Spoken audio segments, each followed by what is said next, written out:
रहे थे तो एमीटर में जो मेन पॉइंट था जिसे हमें जानना है वो दो तीन बात यहाँ पे आया था।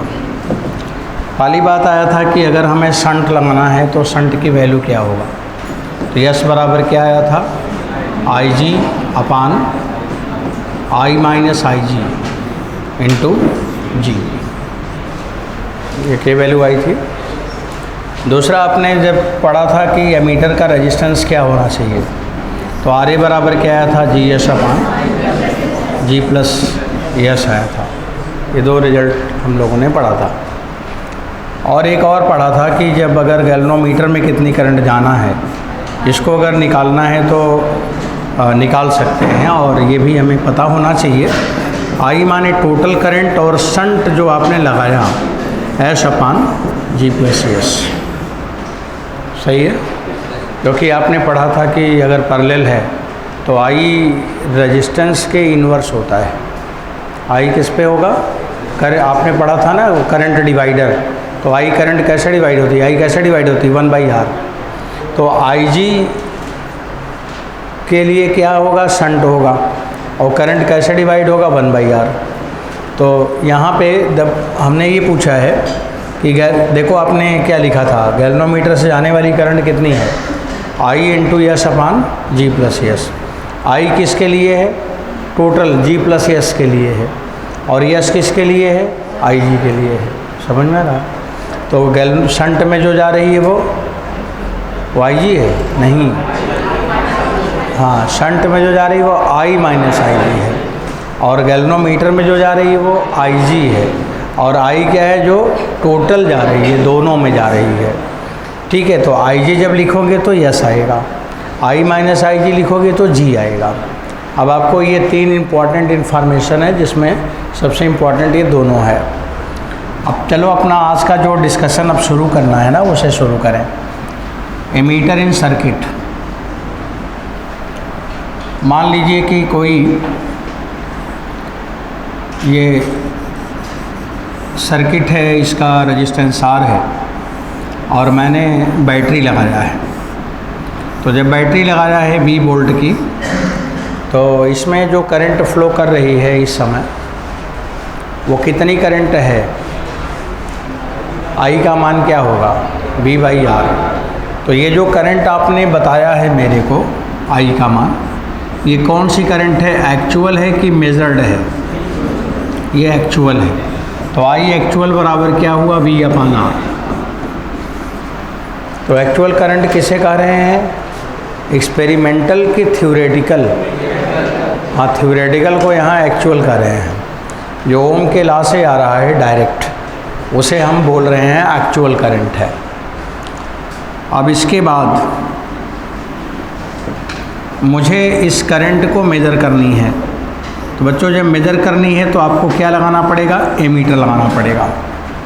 अब मैंने एमीटर लगाया उसी सर्किट में। अब ये आर है और एमीटर का रेजिस्टेंस आर ए है। अब इसमें जो करंट हम निकालेंगे वो एक्चुअल नहीं, वो क्या होगा, मेजर्ड। तो मेजर्ड करंट कितना हुआ, V upon total resistance R plus R A. ये दूसरी बात हो गई। तो एक मेजर्ड करंट आ गई और एक एक्चुअल करंट आ गई। अब आप बताइए, जो मेजर्ड करंट है वो और एक्चुअल करंट, वो दोनों में कौन ज़्यादा है, एक्चुअल करंट ज़्यादा है। तो अगर आपने किसी डिवाइस में एमीटर लगाया है और अगर एमीटर में 2 एम्पियर करंट जा रही है, तो बताओ एक्चुअल में, उस सिस्टम में एक्चुअल में 2 एम्पियर करंट है कि उससे कम है कि उससे ज़्यादा है, उससे ज़्यादा है। तो जो करंट आप मेज़र करते हैं ना, उससे हमेशा ज़्यादा रहता है डिवाइस में, क्योंकि जो मेज़र करते हैं वो वैल्यू क्या बताता है, कम वैल्यू, वो हमेशा कम बताता है। तो यहाँ पे मेरे को एक इन्फॉर्मेशन ये मिल रहा है कि मेजर्ड करंट कम है, कम है, I measured less I actual. एक तो ये क्वेश्चन पूछा जाता है, बोलेगा कि कोई एमीटर में 2 वोल्ट आ रहा है, तो बताइए रियल में 2 वोल्ट, सॉरी, एमीटर में 2 एम्पियर आ रहा है, तो रियल में क्या है, 2 एम्पियर से कम है कि 2 एम्पियर से ज़्यादा, तो 2 एम्पियर से ज़्यादा है। अब अगर ज़्यादा है, ये तो समझ आ गया, तो दिमाग में अब ये भी आ रहा होगा कितना परसेंट ज़्यादा है। ज़्यादा तो है लेकिन कितना परसेंट ज़्यादा है वो भी समझ में आ रहा है। तो बच्चों अब फिर नीचे लिखोगे, इन दोनों इक्वेशन से डिवाइड करना है मेरे को। लिखेंगे I measured upon I actual. तो मेजर्ड अपान एक्चुअल जब करोगे तो आपको मिलेगा R upon R plus R E. R A माने एमीटर रेजिस्टेंस। तो ये मेजर्ड अपान एक्चुअल हो गया। अब पेपर में कभी एक क्वेश्चन पूछा था कि अगर मेजर्ड करंट इतनी है तो एक्चुअल कितनी होगी, तो यहाँ से कैलकुलेशन कर सकते हैं आप। ये सवाल आपको मिलेगा PYQ previous year question paper में। आई एक्चुअल बराबर आएगा R plus R A upon R into measured. ये आएगा।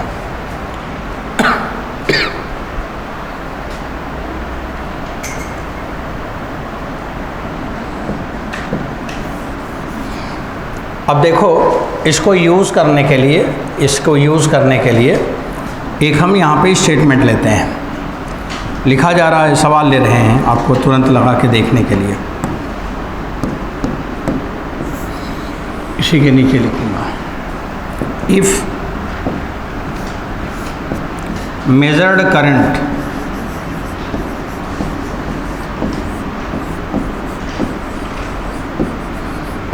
Bye ammeter of range, ammeter of range 10 milli ampere is 6 milli ampere.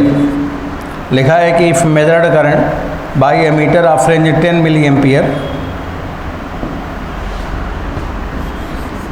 Through wire of resistance, through wire of resistance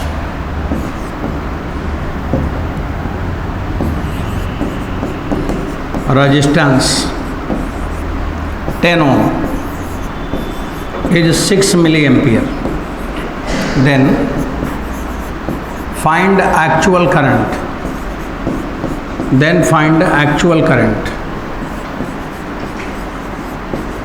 bracket में लिखा हुआ था IG का मान 1 मिली एम्पियर और G का मान ज़रूरत पड़े तो 50 ओम। ये पेपर में सवाल और इसी के लिए मैंने ये आपको लिखा है फार्मूला भी। तो बच्चों आप इसे लगा के हमें बता दो तब आगे बढ़ाएं। पहले इतना कर लो।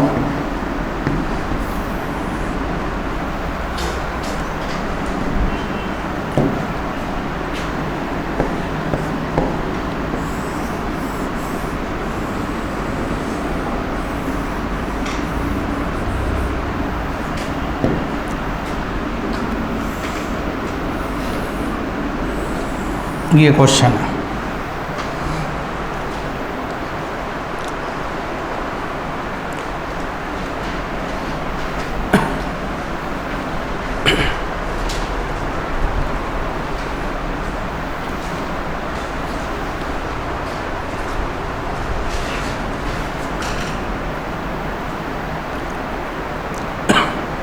लिखा है कि measure current by meter of range 10 milli ampere through wire of resistance 10 ohm is 6 milliampere, then find actual current where IG बराबर 1 milliampere and G बराबर 50 ohm। 6.5, हाँ 6.5। अब देखिए आपकी क्लास है 6.5 आया है। बच्चों मैं कैलकुलेशन ज़रा करूँगा। देखो शुरू मैं लगाने चल रहा हूँ। अब इसमें यहाँ पे आप जब सॉल्व करोगे तो आपको देखो क्या क्या ज़रूरत पड़ेगा। एक स्मॉल आर की ज़रूरत पड़ेगा, क्वेश्चन में दे दिया 10 ओम, दे दिया आर का मान 10 ओम लिखा है कि नहीं। और एमीटर रेजिस्टेंस आर ए बराबर होगा आई जी इंटू जी अपान आई। अभी थोड़ी देर पहले यही पढ़ा के आ रहा हूँ। तो आई जी इंटू जी अपान आई जी का मान दे दिया है 1 milli ampere, capital G is given 50 ohm और आई रेंज 10 मिली एम्पियर, तो दिस इज़ नाउ 5 ओम। ये आपको आर ए मिल गया। इसके बाद बच्चों जी का मान आपको पता ही है। अब आपके पास जो फार्मूला है वो क्या लिखा है, I measured upon I actual.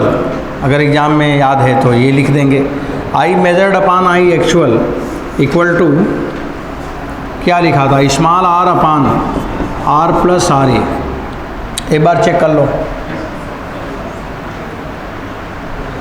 Measured value कम है। मेरे को कैसे ध्यान था कि जब मेजर्ड निकालेंगे तो जब मैंने मेजर किया तो रेजिस्टेंस आर के अक्रॉस निकाल रहे हैं, और एक्चुअल ज़्यादा क्यों है, क्योंकि वो पूरा रेजिस्टेंस को लेता है, एमीटर को भी और तार का भी, तो इसलिए नीचे आर प्लस आर ए है। अब आपको इसी से वैल्यू निकाल लेना चाहिए, आर का मान रख लो। आर का मान कितना दिया है 10 अपान 15 है ना, और बच्चों आया 2/3 आया। अब आपको मेजर्ड इंटू मेजर्ड की वैल्यू दिया था, क्या दिया था ना 6, और आई एक्चुअल पूछा है, बराबर कितना आया 2/3 आ गया। इसलिए एक्चुअल करंट कितनी आई 9 मिली एम्पियर। सही है, तो actual current is now 9 milli ampere, this is the answer. तो मेजर्ड से ज़्यादा है लेकिन कितनी है वो 9 मिली एम्पियर है। तो देखो ये क्वेश्चन आपके एग्जाम में ये आ रहा है, इस समय 2-3 सालों से इसी तरह सवाल आ रहा है। थ्योरी भी बना के पूछ लेता है, क्वेश्चन भी पूछ लेता है।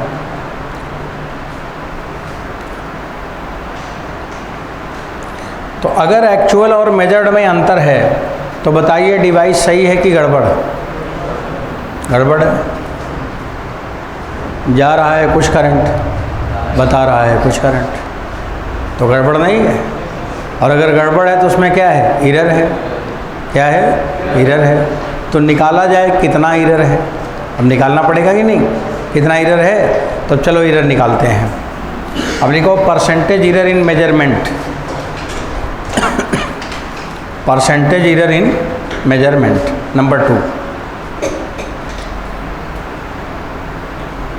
इस डिवाइस में एरर है, अब आप लिखेंगे परसेंटेज एरर इन मेजरमेंट।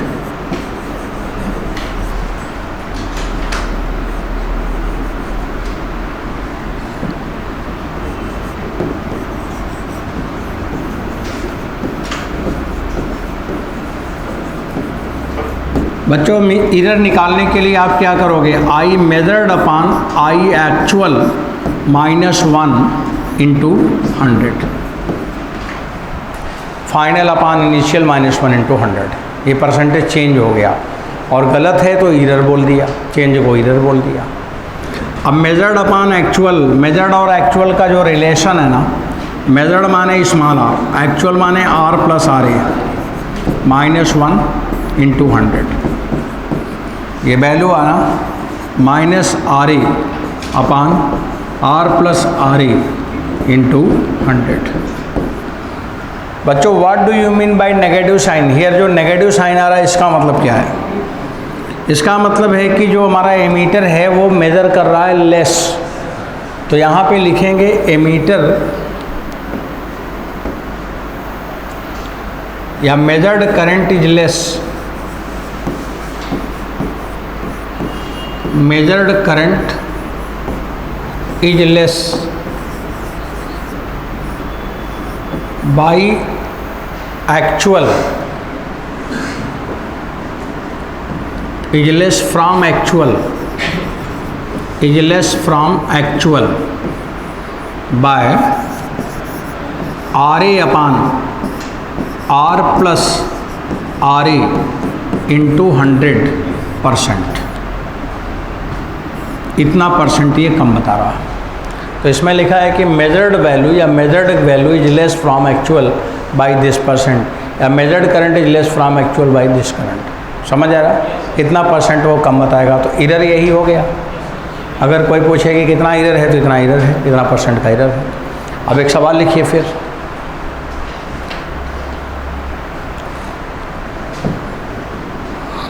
अगले क्वेश्चन की तरफ चल रहा है। Find percentage error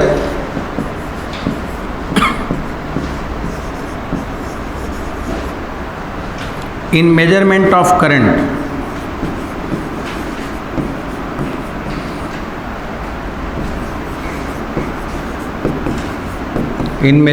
of current through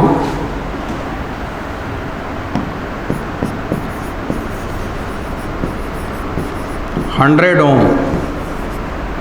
by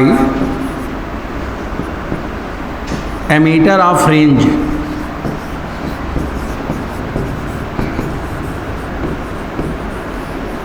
by ammeter of range 10 milliampere where Ig equal to 1 milliampere comma capital G equal to 100 ohm।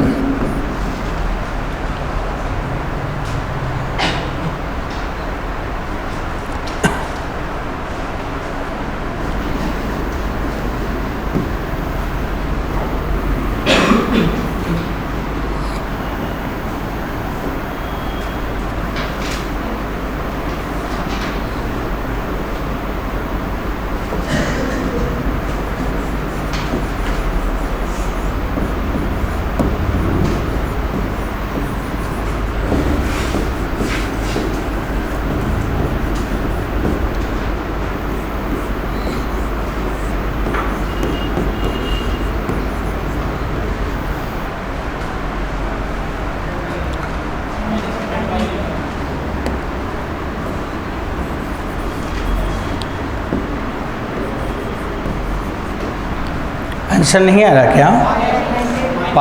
पहले सबसे पहले आप लोगों ने आर ए निकाला होगा, तो आर ए का मान 10 आ गया होगा। क्यों बच्चों? जब सवाल लगाना शुरू किया तो देखो मैं आपका आंसर ज़रा मिलाना चाहूँगा और मैं भी लगाऊंगा, बताइएगा। सबसे पहला काम हम लोगों का आर ए होता है, तो आर ए बराबर आपने निकाला होगा आई जी इंटू जी अपान जितना रेंज चाहिए आई 10, तो 10 ओम आ गया, बस कंप्लीट। इसके बाद डायरेक्ट आंसर परसेंटेज इरर यहाँ पे रख दो। आर ए माने 10 और ये 100 और 10 ना, तो ये 10 बाई 110, अब ये 10 10 हो जाएगा, तो 100 अपान 11% आ गया होगा। कितना परसेंट कम बताएगा? तो परसेंटेज इरर आपको मिल गया उतना। ये सब क्वेश्चन पेपर में बहुत आते हैं, यही सब आते हैं और कुछ नहीं आता होता है यहाँ। मेजरिंग डिवाइस में यही आएगा। और कोई क्वेश्चन आए या ना आए, लेकिन एमीटर, वोल्टमीटर, गैल्वेरोमीटर का सवाल जरूर आएगा, क्योंकि अगर आपको ये नहीं आता तो फिर आपका पढ़ने का कोई मतलब नहीं है। इसलिए एक्सपेरिमेंट आपने किया है कि नहीं, लेकिन अब सीखो। बच्चों आगे बढ़ा रहे हैं। परसेंटेज इरर की बात हो गई और साथ में ये काम भी हो गया।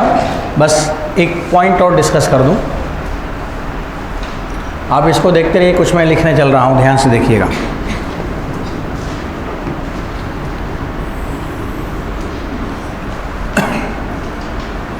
माइनस प्लस हम हटा लिए हैं, माइनस हटा लिए, माइनस का मतलब है कि इरर कम बताएगा और लेस वैल्यू बताएगा, पर इरर तो 10 जितना है उतना ही रहेगा, चाहे वो कम बताए चाहे ज़्यादा बताए। तो मैंने केवल इरर लिखा है। बच्चों मेरा एम क्या है? डिवाइस का इरर ज़्यादा हो कि कम हो? कम हो। अब तरीका कुछ थ्योरेटिकल आने वाला है, सवाल तो लग जाएगा, लेकिन अगर कुछ और बात पूछेगा तो क्या पूछ सकता है यहाँ पे। अब हम चाहते हैं, हमारा एम क्या है? इरर मिनिमम हो। Error should be minimum, should be minimum. अगर ये इरर हम चाहते हैं कि कम से कम हो, कम से कम हो,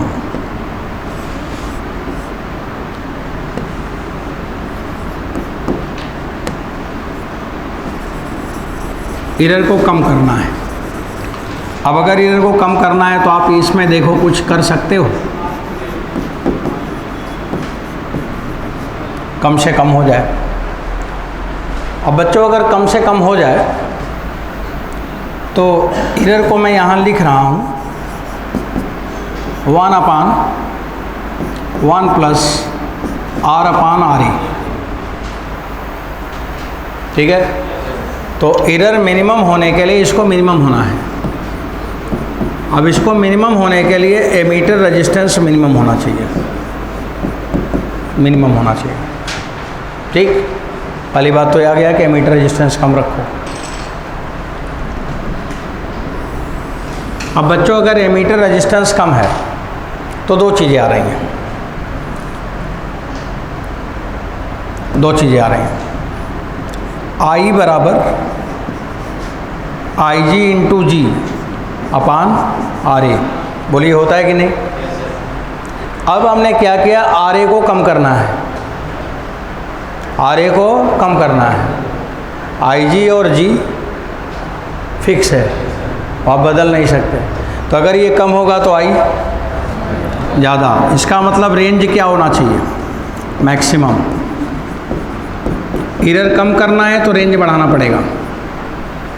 तो बताइए, अगर दुकान पे जा रहे हैं और हमें 5 एम्पीयर करंट मेजर करनी है, 5 एम्पीयर करंट मेजर करना है, दुकान पे एमीटर लेने गया और वहाँ पे 4 एमीटर रखा है, एक का रेंज है 2 एम्पीयर, मेजर मुझको कितना करना है 5 एम्पीयर। दुकान पे कितने एमीटर, 4। पहले का रेंज 2 एम्पीयर, दूसरे का 5 एम्पीयर, तीसरे का 10 एम्पीयर, चौथे का 20 एम्पीयर। तो कौन एमीटर लेके आओगे, 20 एम्पीयर। क्यों लेके आओगे, समझ में आया। इसका मतलब एरर कम करना है तो रेंज क्या होना चाहिए, ज़्यादा। समझे क्या मतलब है। अगर अच्छी रैंक लानी है तो पढ़ना पड़ेगा ज़्यादा, रेंज ज़्यादा होना चाहिए। जो PY की रट रहे हो उससे काम नहीं चलेगा। इसमें देखो सीधा सीधा बता रहा है, एरर कम करना है रेंज बढ़ा लो, ज़्यादा पढ़ना पड़ेगा, ज़्यादा पढ़ो तब एरर कम होगा, नहीं एरर बढ़ा रहेगा। तो बच्चों यहाँ पे ये फिजिक्स की थ्योरी है, जो आएगा वही सत्य है। तो रेंज बढ़ाओ, एरर घटेगा। इसीलिए अच्छे टीचर से पढ़ना चाहिए, ज़्यादा डिटेल में पढ़ना चाहिए, तब एरर कम होगा, तब रिजल्ट अच्छा आता है। चलिए, ये तो कहानी हो गई एरर कम करने के लिए क्या करेंगे। अब दूसरी बात और सुनो, यहाँ पे लिखा है RA मिनिमम। तो RA मिनिमम का मतलब कोई बात और समझाने जा रहा हूँ, सुनो। अब GS/G + S मिनिमम होना चाहिए, ये मिनिमम होना चाहिए। अब G थोड़ी बदलेगा बच्चों, तो G/1 + G/S मिनिमम होना चाहिए। अब सुनो, ये क्या है, S नीचे है, पहले 1/, इनवर्स का इनवर्स माने डायरेक्ट। इसका मतलब शंट मिनिमम होना चाहिए, S मिनिमम होना चाहिए। अब शंट मिनिमम आप वहाँ से भी निकाल सकते थे, लेकिन हम यहाँ से निकाल रहे हैं, शंट मिनिमम होना चाहिए। अब अगर शंट मिनिमम होना चाहिए तो शंट की वैल्यू G/N, कहीं पढ़ाया था अभी थोड़ी देर पहले, याद आ रहा, शंट बराबर G/N। तो अगर ये मिनिमम है तो N क्या होना चाहिए, मैक्सिमम होना चाहिए, मैक्सिमम होना चाहिए। करंट सेंसिटिविटी, करंट सेंसिटिविटी देखो, परसेंटेज चेंज या फ्रैक्शनल चेंज।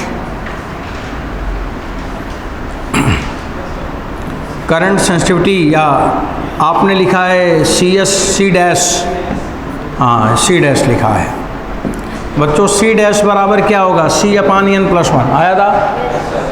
अब बताइए, अगर n बढ़ेगा तो C' क्या होगा, घटेगा। मैक्सिमम वर्ड थोड़ा ठीक नहीं लग रहा है तो मोर लिख दो। तो अगर ये n मोर है तो C' क्या हो जाएगा, लेस। बताओ क्या हुआ, एरर घट गया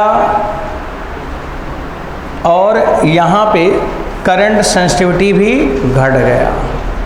बड़ा विचित्र घटना चल गया। अब देखो क्या है, तो समझना पड़ेगा आपको। ये बच्चों बहुत लोग को इसमें बड़ा कन्फ्यूजन है। Mechanics, percentage error, error analysis, measuring device, vernier screw gauge में मैंने क्या पढ़ाया था? एरर कम करना है तो लीस्ट काउंट कम होना चाहिए, अनसर्टेनिटी कम होना चाहिए, लिस्ट काउंट कम होना चाहिए, अनसर्टेनिटी कम होना चाहिए और सेंसिटिविटी ज़्यादा होना चाहिए। एरर कम करने के लिए सेंसिटिविटी ज़्यादा होना चाहिए और यहाँ एरर कम करने के लिए सेंसिटिविटी कम होना चाहिए। ऐसा अब आपको कभी नहीं मिलेगा। एक ऐसा केस है जो पूरे मैकेनिक्स में जितने भी डिवाइस आपने पढ़ा है सबको उल्टा करके रख दिया, सब चौपट हो गया। मैंने अभी ये पढ़ा था कि for minimum error sensitivity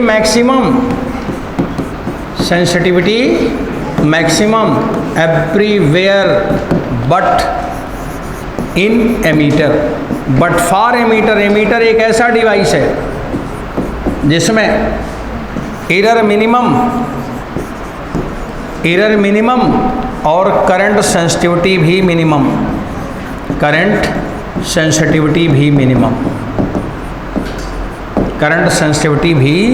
minimum, देखा? यहाँ दोनों मिनिमम, बाकी जगह क्या है? ए मिनिमम है तो दूसरा मैक्सिमम होगा बच्चों, लेकिन यहाँ पे क्या होगा कि मिनिमम एरर है लेकिन सेंसिटिविटी भी मिनिमम है। ये बहुत इंपॉर्टेंट रिजल्ट है और इसे किसी से पूछोगे, अगर पूछना मत, जानते रहना, वो हमें उल्टा बताता है, ये वाला बताता है। ये मेरा कैलकुलेशन है, आपको दिखा रहा हूँ कि देखो ये हो रहा है। केवल दुनिया में एक डिवाइस है एमीटर, जिसकी एरर भी घटती है और सेंसिटिविटी भी घटती है। बाकी डिवाइस में एरर घटेगा तो सेंसिटिविटी बढ़ेगा, यहाँ एरर भी घटेगा सेंसिटिविटी भी घटेगा। ये सवाल अगर पूछेगा तो 99.9999% लोगों का गलत हो जाएगा। ये मैं पढ़ाता हूँ ना, बच्चे आईआईटी के जाके आईआईटी कैंपस में टीचर से पूछ लिए थे, टीचर डिस्टर्बेंस हो गया था। बोला ऐसा कैसे हो सकता है? बोला लीजिए प्रूफ करके दिखा दिया। बोला हाँ तो ठीक है। और वही स्टूडेंट जो उसने आईआईटी में रिकॉर्ड तोड़ दिया है, अब तक का रिकॉर्ड उसी के नाम है, सबसे ज़्यादा नंबर का। आईआईटी का सारा नंबरों का रिकॉर्ड उसी के नाम है, उससे ज़्यादा कोई नंबर आज तक नहीं पाया है। तेज प्रताप उसका नाम है। मैं पढ़ाया था, 12th में ही सेलेक्ट हुआ था। तो बच्चों ये सब पढ़े थे बच्चे, तो पकड़े थे, वहाँ जाके पूछते थे, जानते थे, वहाँ एक्सपेरिमेंट में याद ज़रूरत है, तो इसे ध्यान रखना है। कुल मिला के इतनी बात है। चलिए, अब आपको मैंने ये करंट सेंसिटिविटी की बात बता दी, एरर की बात बता दी। अब कौन सा एमीटर अच्छा होगा, लो रेंज का कि हाई रेंज का? क्यों? एरर कम होगा, सही है। तो ज़्यादा रेंज का एमीटर लेना और उसके लिए सेंसिटिविटी, भाई रेंज बढ़ाओगे तो शंट लगाओगे, और शंट लगाओगे तो शंट की वैल्यू कम करोगे, तो एन बढ़ा दोगे, और एन बढ़ा दोगे तो सेंसिटिविटी घट जाएगी। अब यही तो पढ़ के आ रहे हो ना, ये बात हो गई। तो चलिए, ये तो एक कहानी हो गई बच्चों, एक सवाल हो, ये बात हो गई। अब जल्दी से एक सवाल आप लगाते रहिए और मैं अपना अगला कहानी वोल्टमीटर की शुरू कर दूँ। देखो, एक क्वेश्चन कर लेना चाहिए। ये गैल्वेनोमीटर है,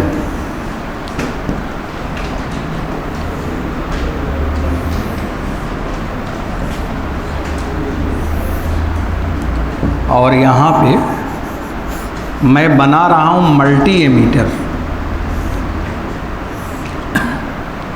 अगर यहाँ पे कनेक्शन करोगे, यहाँ पे कनेक्शन करोगे और यहाँ पे कनेक्शन करोगे, बताना ज़रा, पहले बताना तब फिर कनेक्शन करूँगा। IG का मान 1 मिली एम्पियर और G का मान 100 ओम। बच्चों आप बताओ, अगर A और D के बीच कनेक्शन करोगे तो एमीटर का रेंज ज़्यादा होगा कि कम? मतलब अगर बोला जाए कि ए और डी में ज़्यादा रेंज आएगा कि ए और सी में, कि ए और बी में। शंट की वैल्यू कम होगा तो रेंज ज़्यादा होगा। यहाँ शंट केवल ये है, यहाँ शंट दोनों है, यहाँ शंट तीनों है, तो फिर जब सबसे ज़्यादा रेंज यहाँ है, उससे कम यहाँ, सबसे कम यहाँ। More shunt less range, less shunt more range, यही तो पढ़ के आ रहे हैं। अब यहाँ पे 2 मिली एम्पियर रेंज का है, ये 5 मिली एम्पियर रेंज का है, और ये 10 मिली एम्पियर रेंज का है। अगर आप यहाँ कनेक्शन कर रहे हो तो ये 10 मिली एम्पियर का बनेगा, अगर यहाँ कनेक्शन कर रहे हो तो 5 का बनेगा, और अगर यहाँ कनेक्शन कर रहे हो तो 2 मिली एम्पियर का बनेगा। बच्चों ऐसा सवाल में दे दिया है, अब दे दिया तो दे दिया, कर ही क्या सकते हो, सवाल लगाओ और करोगे क्या। तब आपसे सवाल में पूछा है कि बताओ R1, R2, R3 का मान क्या है, तो रेजिस्टेंस तीनों निकालना है, R1, R2, R3 for multi ammeter, इसे मल्टी एमीटर बोलते हैं। R1, R2, R3 for multi ammeter.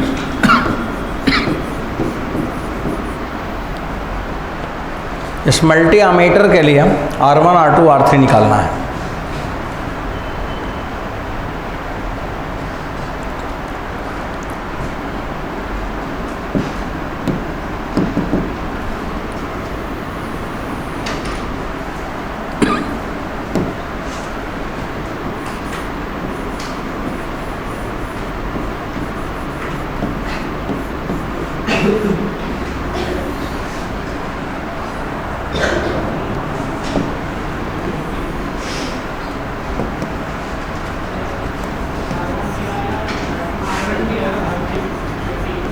ठीक, R1 का मान, R2 का मान, R3 का मान, हाँ 20, हाँ सही निकाला है।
बच्चों पहले उसका आंसर निकालेंगे, तब इधर क्या लिख रहा हूँ पढ़ूंगा।